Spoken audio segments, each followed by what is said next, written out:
Patih, bagaimana keadaan negeriku? Memprihatinkan, Ratu. Perekonomian negeri sedang memburuk.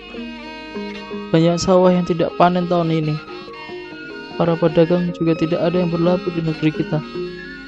Saya khawatir akan timbul pemberontakan dari rakyat kita. Ampun, Ratu. Hamba ingin melapor. Dari ujung timur ada pergerakan bersenjata yang akan memberontak negeri kita. Hamba memperkirakan dalam 1 bulan mereka sudah sampai di ibu kota. Kamu benar, Patih. Apa yang kamu khawatirkan terjadi. Sekarang aku pengen tahu berapa kekuatan prajurit kita. Kita punya 10.000 pasukan, Ratu. Senjata apa yang kita miliki dan berapa jumlahnya? Ratu, hamba tidak pernah melakukan pendataan senjata kita. Kok ini bagaimana? Nanti kalau pemberontak sampai ke ibu kota, kita akan kalah. Karena tidak tahu berapa senjata yang kita persiapkan. Bagaimana kita menyiapkan strategi bila data aja kita tidak punya? Ampun, Ratu. Dari hasil pengintaian saya, pemberontak ini mempunyai kekuatan yang sangat besar dan dengan pasukan berkuda serta pasukan memanah yang cukup. Begini saja, Patih. Sekarang kamu menuju ke Empu Barkot. Mintalah pusaka yang dalam waktu singkat bisa mengatasi hal ini. Baik, Ratu.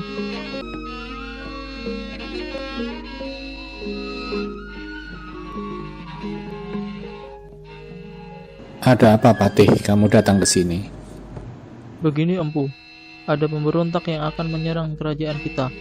Tetapi saya tidak tahu berapa jumlah kekuatan senjata yang kita miliki. Apakah Tuan Patih tidak pernah mendata apabila menciptakan senjata baru?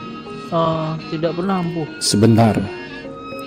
Beri waktu aku 1 hari 1 malam. Akan kuciptakan senjata yang mumpuni. Baik, Empu.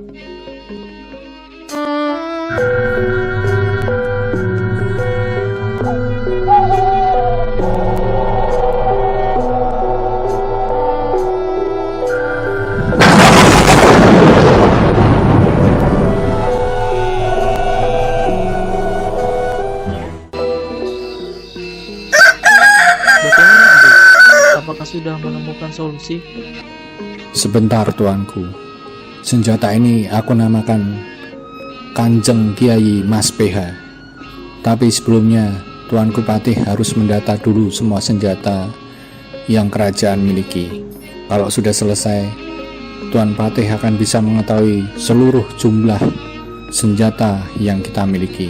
Bahkan Kanjeng Ratu pun dapat mengetahui dengan pusaka ini tanpa bertanya kepadamu. Baik, Empu.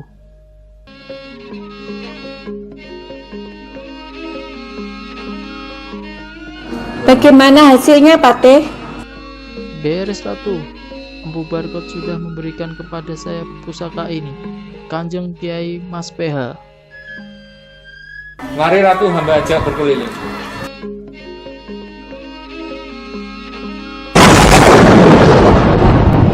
Wah, hebat, Patih, pusaka ini. Baik, sekarang kita siapkan seluruh pasukan yang kita miliki. Demikianlah sekelumit cerita dari negara entah berantah yang menggambarkan betapa mereka menemui kesulitan manakala menghadapi serangan dari musuh yang tidak mereka ketahui kekuatannya. Dan solusi yang akan diberikan oleh Sang Ratu, di mana Sang Ratu memerintahkan kepada Patih untuk menemui Empu Barkot. Dan inilah senjata yang diberikan oleh Empu Barkot.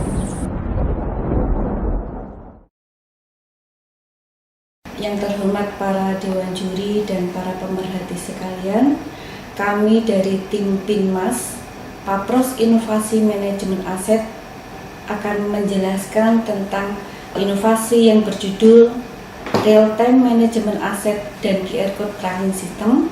Dari mulai barang datang sampai dengan stock of none dilakukan secara manual menggunakan formulir-formulir.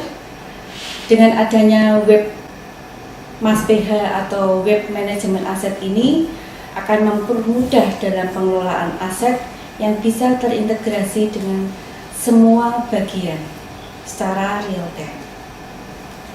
Baiklah, akan saya jelaskan singkat mengenai web aplikasi manajemen aset atau MAS-PH sebagai berikut. Kita harus mengisi username dan password yang sudah kita bagikan ke seluruh divisi di seluruh Indonesia. Setelah diisi, maka muncul webnya. Dashboard manajemen aset tersebut berisi mengenai master, struktur kode, aset, aset pending, usulan masuk, perpindahan aset, dan pengembalian aset. Yang pertama, untuk dashboardnya ini nampak bahwa jumlah aset di perusahaan ini jumlahnya ada 20.638. Kemudian nilai dari aset keseluruhannya ada 500 miliar sekian. Kemudian di sini juga nampak jumlah aset di seluruh unit. Kemudian untuk masternya akan terlihat departemennya, unitnya, ruangan ini kita isi. Untuk mendapatkan password dari unit-unit itu mengisinya dengan menggunakan ini. Kemudian untuk struktur kodenya kita ada 4 klasifikasi. Yang pertama akun, kelas, sub akun, dan description.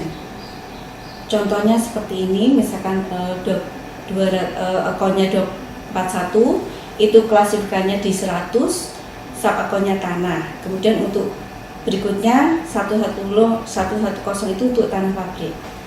Aset ada kita bagi menjadi 3. Data aset ini berisi data aset keseluruhan dari setiap unit. Kemudian input aset ini untuk memberikan nomor aset baru yang datang. Kemudian dilanjut ke cetak label ruang. Kemudian ini ada mengenai aset pending. Aset pending ini aset baru yang sudah kita isikan. Jika belum di-receive oleh user penerima, itu akan masuk ke aset pending. Kalau udah diterima, maka udah menjadi milik unit masing-masing. Kemudian untuk usulan aset masuk, ini yang semula dulu juga pakai formulir seluruh cabang-cabang marketing di seluruh Indonesia. Kalau jika minta nomor aset masuk menggunakan formulir, sekarang masuk ke usulan aset masuk. Setelah kita isikan nomor aset, kemudian dari unit penerima akan meresipnya. Kemudian untuk perpindahan aset di sini untuk kuantitasnya itu banyak, dari pabrik juga ada, dari unit 1 ke unit lain maupun dari cabang 1 ke cabang lain menggunakan usulan perpindahan aset ini. Setelah kita receive, kemudian aset akan otomatis berpindah ke unit penerima. Dan semua perpindahan aset ini akan masuk dalam histori perpindahan. Jadi ada historinya. Kemudian untuk service di sini merupakan pengembangan dari web ini yang nantinya semua biaya-biaya pemeliharaan aset akan dimasukkan di dalam sini sehingga nampak berapa biaya yang sudah dikeluarkan untuk satu aset. Kemudian untuk gudang di sini merupakan gudang pengembalian dari unit-unit jika aset tersebut rusak atau tidak terpakai, ini masuknya di gudang.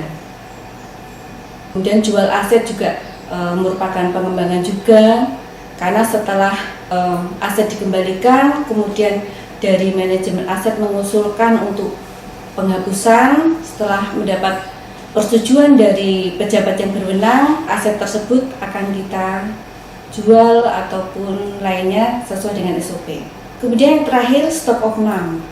Yang semula stock of none dilakukan secara manual, ini tersambung dengan web aplikasi yang satunya, yaitu QR code tracking system menggunakan handphone. Setelah scan QR code, semua laporan dari stok opnam itu akan masuk di stok opnam. Di stok opnam tersebut juga nampak nanti kondisi aset tersebut, misalkan baik atau rusak maupun idle. Demikian yang dapat kami sampaikan kepada Dewan Juri dan pemerhati sekalian. Mudah-mudahan ini semua dapat memberikan manfaat dan kontribusi yang positif bagi perusahaan. Wabillahi taufiq dan hidayah. Wassalamualaikum warahmatullahi wabarakatuh.